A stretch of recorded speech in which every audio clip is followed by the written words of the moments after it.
Hey everyone, आज मुझे receive हुआ है मार्स का एक पार्सल। ये मेरे विश लिस्ट में बहुत दिनों से था और इवन दो इसके ऊपर लिखा भी है wait please make unboxing video. लो भाई, मैं बना लेती हूँ। एंड जो भी कंटेंट क्रिएशन को लेकर ये डाउट पे है, क्या पता मुझसे होएगा नहीं होएगा।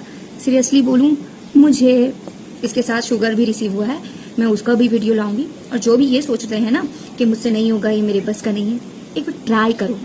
बस तुम चलते रहो, तुमको मंजिल कहाँ ले जाएगी तुमको खुद को नहीं पता है। चलो अब बकबक बहुत हो गया, अब इसमें देखते हैं है क्या। Wait for a minute.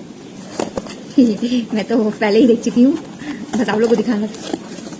This is a 3 beautiful shades.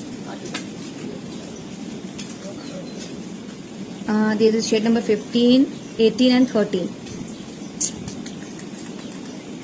अगर तुम लोग को ये चाहिए तो जल्दी से कंटेंट क्रिएशन स्टार्ट करो, और अगर इसका फॉर्म चाहिए तो कमेंट करो, लिंक तो मैं आपको फॉर्म दे दूँगी। Bye, good night.